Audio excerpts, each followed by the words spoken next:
What's going on, everybody? Welcome back to the channel and to another Overwatch League discussion video. Today I thought we'd do something fun that a lot of people have actually suggested I do for a long time now. In this video, I'm going to be telling you guys who would be on my Overwatch League dream team. The ground rules for this are pretty simple. First off, I'm going to limit myself to just my starting lineup in the interest of time, just to make sure this video isn't too long. Second off, to make this more of a challenge, I'm making it so I cannot pick more than one player from a team. Third, I'm trying to make a team that could realistically work together. With that said, you won't see me pick players who have no experience playing on a mixed roster. Rule number 4 to keep in mind is that I'm only picking players who are currently in the league, so tier 2 players and people who are currently retired don't count. The final rule to keep in mind is that this is not meant to be seen as a lineup where I think these are without a doubt the 6 best players in the league or anything like that.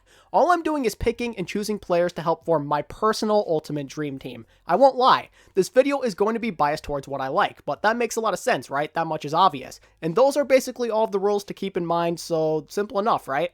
Oh, and feel free to play along down in the comment section by telling me who makes your dream team. Think of it as a question of the day. Now then, let's begin, and let's kick it off with the main tank position. So for this spot, I wanted to pick someone who is a good leader, a genuine and relatable human being, and someone who I know can perform in-game and lead by example for the rest of the team. With that in mind, there's only one realistic option for me here. The starting main tank on my dream team is Gamsu.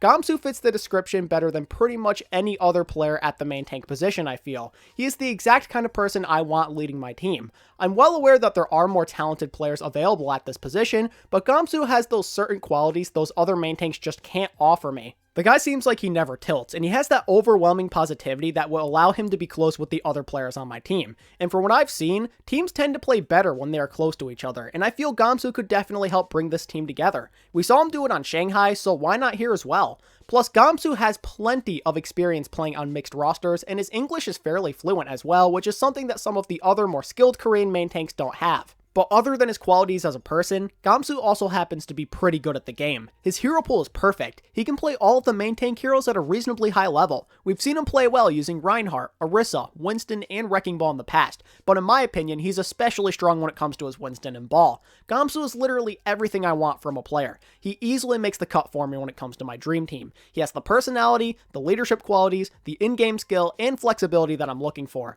Gamsu is going to be one of my rocks. He will be one of the guys to keep this team on the right track with their mentality. Now let's talk about the off-tank position. Who will be joining Gamsu on my dream tank line? With this position, I wanted someone with high impact. Having a good off-tank takes you a long way, I feel. Just look at somebody like Fury or Choyobin. These are the types of players who can will your team to victory all by themselves. They are the hyper carries you can truly depend on no matter what the scenario is. If your team is in a tight spot, you can stay confident knowing that these godly players will bail you out.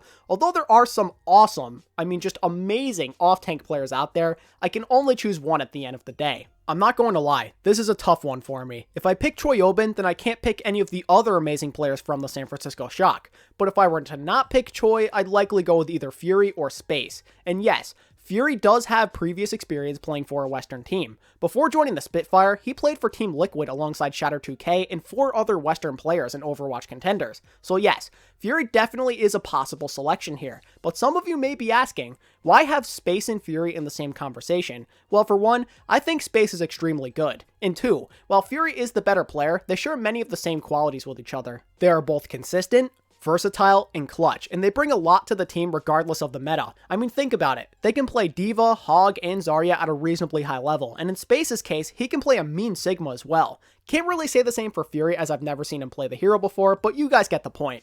Overall, they're both very intelligent players who can thrive in pretty much any meta out there. I love both of these players a lot and was very tempted to choose one of them to complete my tank line. But the more I thought about it, the more I realized that I wanted Choi over both of them. There are some really good Shock players I'm passing up on here, but Choi is arguably the best off-tank in the world right now, and some might even say he's one of the best players in general. So with that said, I'm picking Choyobin to pair up with Gamsu on my dream team. Choi literally does everything that Fury and Space can, but even better in my opinion. Throughout 2019, Choi just did so many things to impress me. Even in the World Cup, where South Korea really wasn't that good, he still looked like arguably the best player at that event. If you ask me, no off-tank player can compare to Choi right now. Choi is a guy I know my team can depend on. He's arguably top 3 or better on D.Va, Sigma, and Roadhog. He can take over a game at any given moment. But what I love about Choi more than anything else is the clutch factor. I feel that the times where we see him carry the shock the most are when his team is in some sort of dire situation. That's when he shines at his brightest. And if you ask me, this is the exact time you want to be above and beyond your competition. A player who almost always shows up in the clutch is the kind of guy you want on your team, which is exactly why I felt Choyobin was my #1 option for off tanks. Okay, so that settles my tank line, but how about DPS? Well, I think it's in my best interest to take both a hit scan and a projectile specialist. Let's stick to tradition here. For hit scan, there's abundant amounts of options out there. With shock players being off limits now, that means I can't pick striker unfortunately, but that's okay. Think about who's available still. I can go with Carpe, Happy, Diem, Corey, Surefour, the list goes on and on. There's so many talented players at this position, but I'm looking for somebody who can completely take over a game no matter who the opponent. I'm really tempted to go with Carpe here since he is one of my all-time favorite players, but my confidence in his abilities has gone down after that up and down season he had in 2019 where some of his DPS counterparts would completely outplay him. If this was Carpe from 2018, he would have made the team, but I feel he has to prove himself again if he wants to reclaim this spot. With that said, I think I'll be picking Corey to play Hitscan for my dream team. Realistically, I could pick anyone I previously mentioned. They're all fantastic at sniper heroes who are practically unbeatable when they're hot. But what I like about Corey more than the other guys is that overwhelming positivity. He's someone a team can really get behind. He'll inspire the rest of the roster by taking over a game like that time against the Vancouver Titans, or he could at the very least keep the good vibes flowing within the team thanks to his overwhelming amounts of positivity. Corey has that composure, and it goes beyond not cracking under the pressure. No matter how bad things get, he keeps a smile on his face. He stays confident. Even when the Washington Justice were terrible in 2019, he still kept that positivity going, just like Mickey would. But unlike Mickey, Corey is still pretty insane. The only reason Corey couldn't show off his true potential for long last year was because he was stuck playing Zarya the whole time. Most of the time, you could feel his impact when he was not playing Zarya. The man is a beast. It's hard to go wrong with Corey, I feel. But other than his in-game performances and his personality traits, his hero pool is pretty solid, I'd say.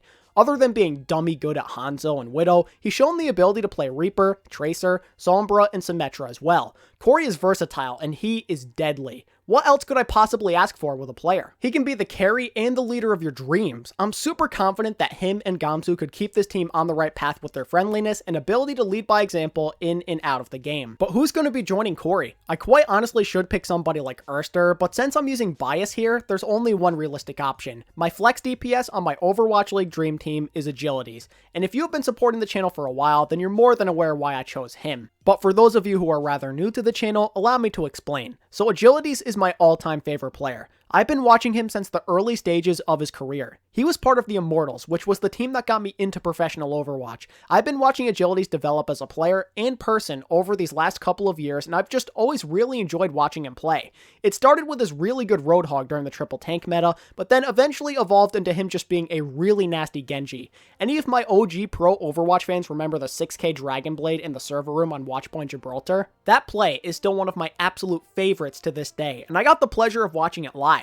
The point I'm trying to make here is that Agilities has entertained me for so many years now. I know I could pick some way better players here who are simply more talented than Agilities, but what's a dream team without your favorite player, am I right? Also, it's not like Agilities is all that bad. He's not amazing, but definitely better than average. The biggest issue with Agilities has always been inconsistency. When he's playing at his best though, he can hold his own against just about anybody. Look at how he played during Stage 4 in 2018 if you need a good example. The Valiant were insanely good during this time period, and a big reason why they were able to take such a big leap is because both him and Soon really started to pop off. And there's always the chance that Agilities could learn from his mistakes and improve. It's important to remember that. He's still a relatively young player, so there's room for him to grow.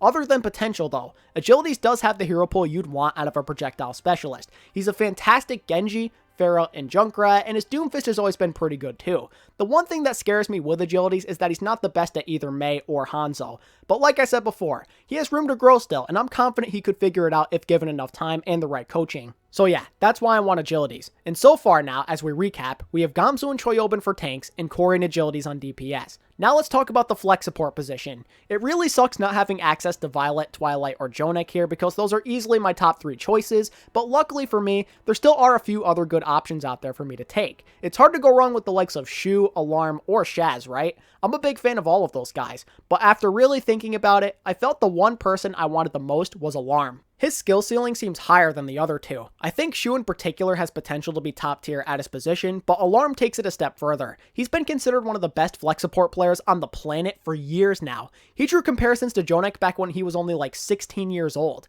and with him still being a young player, his potential is practically limitless. It feels like a no-brainer to pick a prospect who has superstar potential right from day one. Alarm may be the youngest player on this team, but he is in no way a weakness. Lack of Overwatch League experience does not concern me. Maybe he'll have stage nerfs for like a game or two, but I doubt it'll last any longer than that. After all, he has tons of veterans to help comfort him. Long term, this investment is totally worth it. And other than him being absurdly gifted on both Ana and Zenyatta, Alarm is also a winner, and that's what I really like about him. Him and Fusion University crushed North American contenders 4 seasons in a row. He knows what it takes to be the best. He's played in tons of big games already in his career, so he's less likely to feel the pressure anytime this team plays a close match. I wouldn't say Alarm is one of my absolute favorite players in the world or anything, but I see such great potential with him. I really think he could be one of the greatest support players to ever touch this game. Okay, so that settles flex support, but who shall I pick for main support? Originally, I was going to pick Moth for this because I think he's insane, but obviously that's not possible now that we have Choi. But who else was I thinking about choosing, you may ask? Well, for one, there's Ark, who's another positive figure in the community, but obviously I can't select him now that we have Corey. I could have also chosen Neptuno, who is one of my all-time favorite main support players, or Masa, who I continue to like more and more as a player with every passing day. They each have their own qualities that make them valuable assets. Ark plays a passive playstyle that has proven to be effective under the right system. Being passive has its drawbacks, obviously, but it also means your support player is going to die a lot less than the league average. And yes, I know I technically can't select Ark, but I almost did go with him, so I figured I'd tell you guys why. With Neptuno now, he's basically the exact opposite of Ark. His aggressive style leads to him making more high-impact plays. This does of course mean he's going to die more, but sometimes it is worth it. That bloodthirsty support mentality and mechanical skill can give the team that extra advantage needed to win a close game. And finally with Masa, he also has that aggressive style like with Neptuno, but what makes him different is how vocal he is. From what I hear, Masa is very good with ult tracking. He plays an integral role for Atlanta in the comms, and that is something that goes a long way.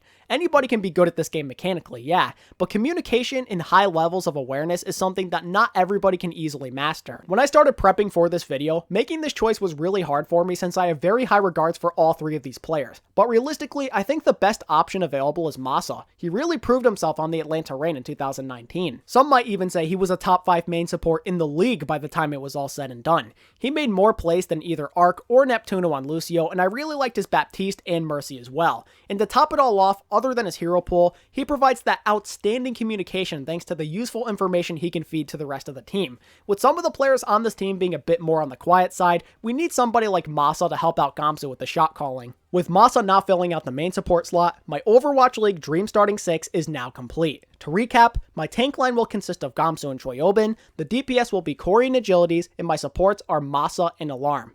Now obviously, if I wasn't playing favorites, I probably could have made a better team, but this one still isn't too bad. And this is a team that I really like. If I could have this be my starting lineup for the team I support, I'd be really happy. There's leadership, skill, potential, and a bunch of likable guys here. It's everything I'd ever want. There definitely are some weaknesses with this lineup, and I don't know for certain how they would perform, but I would like to think they would at least be like a middle of the pack team in the Overwatch League if there was no major issues. But what do you guys think? I'm interested to hear your opinions on the players I selected, and don't forget to list off your own Dream Starting 6 while you're at it. With that said, that basically wraps up today's video, so if you enjoyed it, then I would appreciate it a ton if you could hit that like button and subscribe to my channel if you haven't already. If you're interested in interacting with me beyond YouTube, then consider following me on Twitter at ATP Overwatch and joining my Discord through the link in the description. Also, special thanks goes out to Ian Burst, RR Cable, and Adam Sanat for showing extra support by purchasing Tier 2 channel memberships. And as always, thank you all so much for watching today's video. I really do appreciate the love and support,